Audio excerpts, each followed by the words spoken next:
जय श्री कृष्ण, जय श्री सीताराम। हरिभक्तों, आज हम जानते हैं देवठानी एकादशी की व्रत कथा, विधि एवं महात्म्य के बारे में, और यह भी जानेंगे कि इस बार हरि प्रबोधिनी एकादशी का व्रत किस दिन किया जाएगा और पारण का क्या समय रहेगा।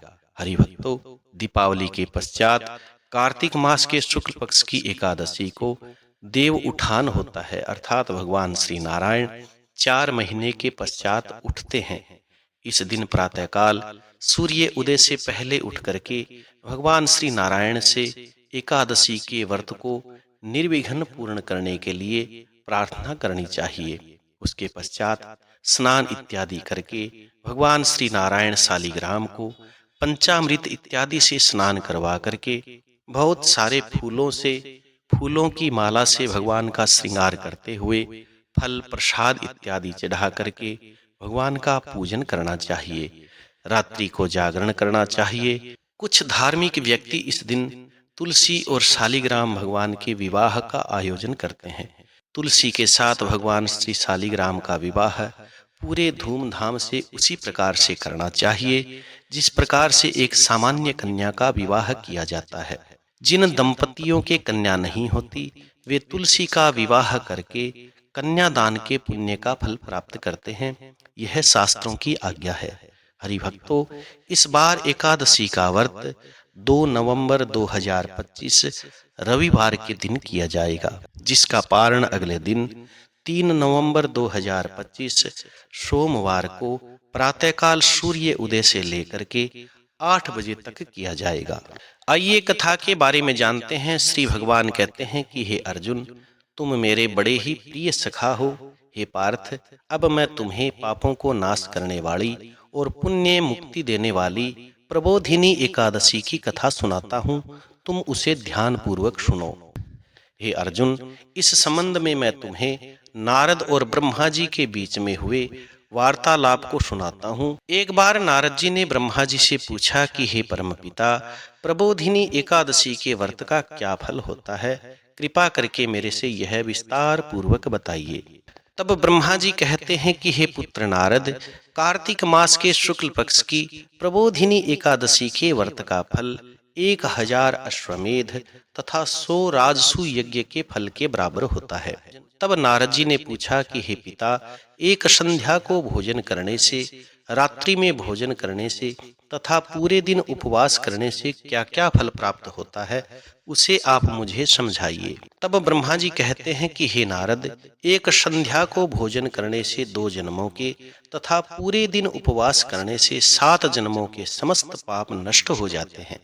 जिस वस्तु का तीनों लोकों में मिलना दुष्कर है, वह वस्तु भी प्रबोधिनी एकादशी का व्रत करने वाले को प्राप्त हो जाती है। प्रबोधिनी एकादशी के व्रत के प्रभाव से बड़े बड़े महापाप भी क्षण भर में नष्ट हो जाते हैं। पूर्व जन्म के किए हुए अनेक बुरे कर्मों को प्रबोधिनी एकादशी का व्रत क्षण भर में नष्ट कर देता है।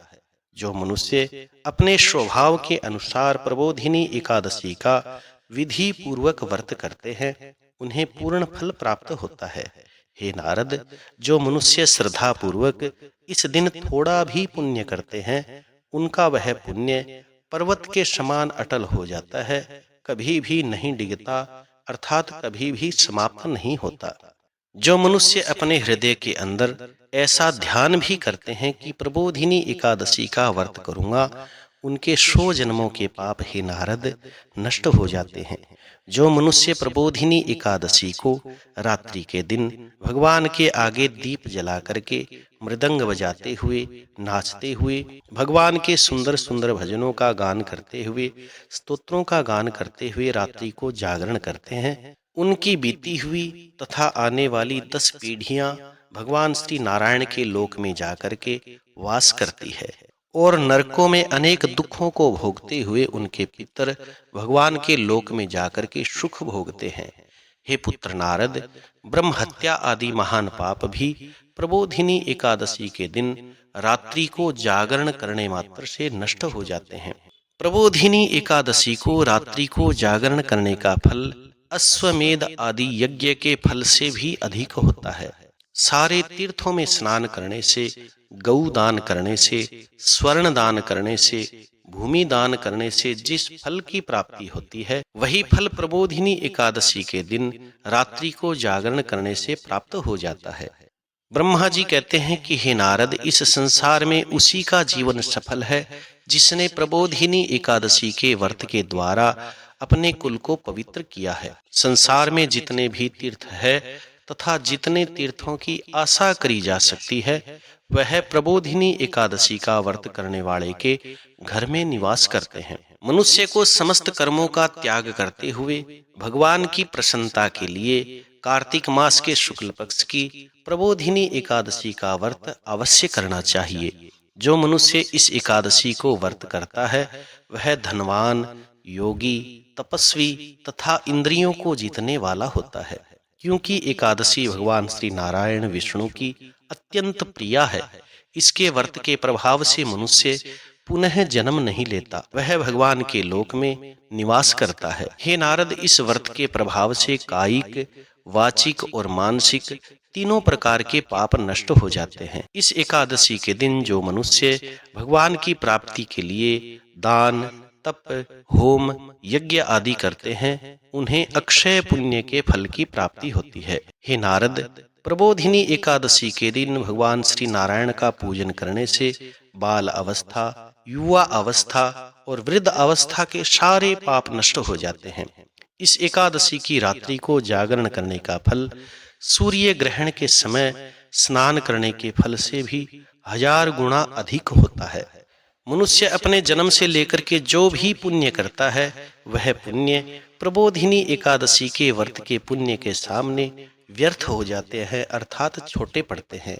जो मनुष्य प्रबोधिनी एकादशी का व्रत नहीं करते, उनके समस्त पुण्य नष्ट हो जाते हैं, व्यर्थ हो जाते हैं। इसीलिए हे नारद, तुम भी विधि पूर्वक भगवान श्री नारायण विष्णु की पूजा करो। जो मनुष्य कार्तिक मास में धर्म परायण होकर के अन्य व्यक्तियों के अन्न को नहीं खाते, उन्हें चंद्रायण व्रत के पुण्य का फल प्राप्त होता है। कार्तिक मास में भगवान श्री नारायण दान आदि से इतने प्रसन्न नहीं होते जितने शास्त्रों की कथा सुनने से प्रसन्न होते हैं। कार्तिक मास में जो मनुष्य भगवान की कथा को थोड़ा बहुत पढ़ते हैं या सुनते हैं, उन्हें 100 गायों के दान का फल प्राप्त होता है, अर्थात उन्हें 100 गाय दान करने का फल प्राप्त होता है।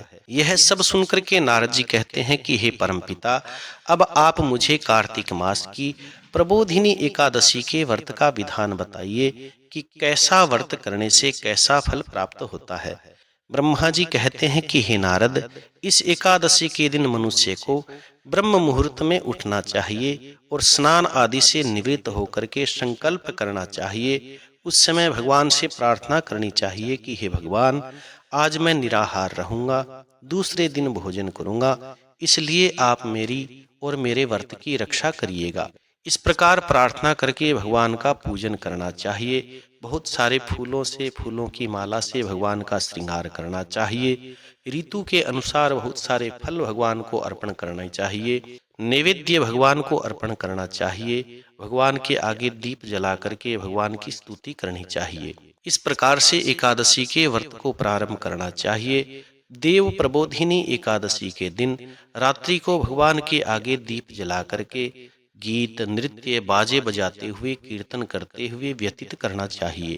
प्रबोधिनी एकादशी के दिन कृपणता अर्थात कंजूसी को त्यागते हुए बहुत सारे पुष्पों से, अगर से, धूप आदि से भगवान की आराधना करनी चाहिए।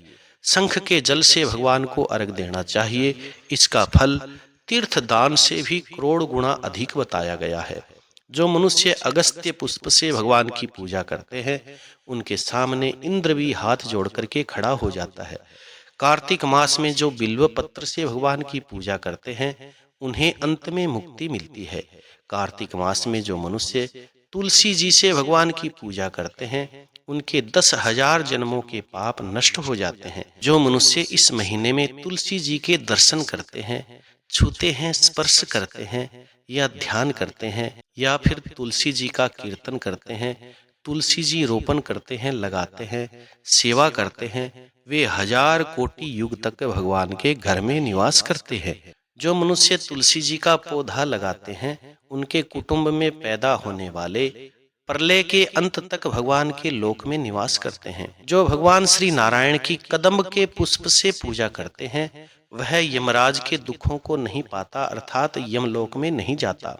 समस्त मनोकामनाओं को पूरी करने वाले भगवान श्री नारायण कदम्ब के पुष्प को देख करके अत्यंत प्रसन्न होते हैं। यदि उनकी कदम्ब के पुष्प से पूजा करी जाए फिर तो बात ही क्या है। जो गुलाब के पुष्प से भगवान की पूजा करते हैं उन्हें मुक्ति मिलती है। जो मनुष्य बकुल और अशोक के फूलों से भगवान की पूजा करते हैं वे अनंत काल तक शोक से रहित हो जाते हैं। जो मनुष्य भगवान विष्णु की सफेद और लाल कनेर के पुष्पों से पूजा करते हैं उन पर भगवान श्री नारायण प्रसन्न हो जाते हैं। जो मनुष्य भगवान श्री नारायण की दुर्वा दल अर्थात दूब से पूजा करते हैं वे पूजा के फल से भी 100 गुना अधिक फल प्राप्त करते हैं। जो भगवान श्री नारायण की समीपत्र से अर्थात जंडी के पत्तों से पूजा करते हैं वे भयानक यमराज के मार्ग को सरलता से पार कर लेते हैं। जो मनुष्य चंपक पुष्प से भगवान की पूजा करते हैं वे आवागमन के चक्र से छूट जाते हैं। हे नारद, जो मनुष्य स्वर्ण का बना हुआ केतकी का पुष्प भगवान पर चढ़ाते हैं उनके करोड़ों जन्मों के पाप नष्ट हो जाते हैं। जो पीले और लाल वर्ण के कमल के पुष्पों से भगवान की पूजा करते हैं उन्हें श्वेत दीप में स्थान प्राप्त होता है। ब्रह्मा जी कहते हैं कि हे नारद, इस प्रकार रात्रि में भगवान की पूजा करके प्रातःकाल शुद्ध जल में नदी में स्नान करना चाहिए। स्नान करने के पश्चात भगवान की प्रार्थना करते हुए घर में आकर के भगवान श्री नारायण का पूजन करना चाहिए। इसके बाद में ब्राह्मण को भोजन करवाना चाहिए। दक्षिणा देकर के सम्मान सहित ब्राह्मण को विदा करना चाहिए। उसके उपरांत गुरु की पूजा करनी चाहिए। ब्राह्मणों को दक्षिणा देकर के नियम को छोड़ना चाहिए और अपने व्रत का पारण करना चाहिए। जो मनुष्य रात्रि में स्नान करते हैं उन्हें दही दान करना चाहिए, शहद का दान करना चाहिए। जो मनुष्य फल की आशा करते हैं उन्हें फल दान करना चाहिए। तेल की जगह घी का और घी की जगह दूध का दान देना चाहिए। अन्न के अंदर चावल का दान करना चाहिए। जो मनुष्य इस व्रत में भूमि पर शयन करते हैं उन्हें सारी वस्तुओं सहित सैया का दान करना चाहिए। जो मौन धारण करते हैं उन्हें स्वर्ण सहित तिल का दान करना चाहिए। जो मनुष्य कार्तिक मास में उपाहन धारण नहीं करते उन्हें उपाहन दान करना चाहिए। जो मनुष्य कार्तिक मास में नमक को त्यागते हैं उन्हें शक्कर दान करनी चाहिए। जो मनुष्य प्रतिदिन भगवान के मंदिर में दीप जलाते हैं उन्हें स्वर्ण तांबे का दीप जो है घी तथा बत्ती सहित दान करना चाहिए। सामर्थ्य न हो तो मिट्टी का दीपक भी भगवान के सामने लगा करके छोड़ना चाहिए। जो मनुष्य चतुर्मास्य में किसी वस्तु का त्याग कर देते हैं उन्हें उस दिन से पुनः उस वस्तु को नहीं खाना चाहिए। जो मनुष्य प्रबोधिनी एकादशी के दिन विधि पूर्वक व्रत करते हैं उन्हें अनंत सुख मिलता है और अंत में भगवान के धाम की प्राप्ति होती है। जो मनुष्य चतुर्मास्य को बिना किसी विघ्न के पूरा कर देते हैं उन्हें दोबारा जन्म नहीं लेना पड़ता। जिन मनुष्यों का चतुर्मास्य का व्रत खंडित हो जाता है उन्हें दोबारा प्रारंभ कर लेना चाहिए। जो मनुष्य इस एकादशी के महात्म्य को सुनते हैं पढ़ते हैं उन्हें भी अश्वमेध यज्ञ के फल की प्राप्ति होती है। अश्वमेध सहस्राणि वाजपेयस्य तानि च एकादशीम कथा श्रुत्वा श्रोता फल वाग भवेत, अर्थात 100 अश्वमेध और 1000 वाजपेय यज्ञ करने और कराने से जिस फल की प्राप्ति होती है वही फल इस एकादशी की कथा सुनने मात्र से प्राप्त हो जाता है। इस कथा का सार जानने से पहले यदि आप इस चैनल पर नए हैं तो चैनल को सब्सक्राइब करिए ताकि और आने वाली व्रत कथा विधि महात्म्य आपको प्राप्त होते रहें। इस कथा का सार यह है कि स्वाध्याय तपस्या व त्याग की दृष्टि से चतुर्मास्य का नियम बेहद महत्वपूर्ण है। भगवान श्री नारायण विष्णु की भक्ति में लीन होने के लिए ये 4 महीने अत्यंत उत्तम होते हैं। गृहस्थी में बंधा हुआ व्यक्ति चतुर्मास्य में भगवान श्री नारायण विष्णु की भक्ति का पूरा लाभ उठा सकता है। जय श्री कृष्ण, जय श्री सीताराम। कथा सुनकर के कथा को लाइक करें, शेयर करें और कमेंट में भगवान का मंगलमय नाम अवश्य लिखें। जो लोग इस चैनल पर नए हैं वो चैनल को सब्सक्राइब करें ताकि और आने वाली व्रत कथा विधि महात्म्य आपको प्राप्त होते रहें। जय श्री कृष्ण, जय श्री सीताराम।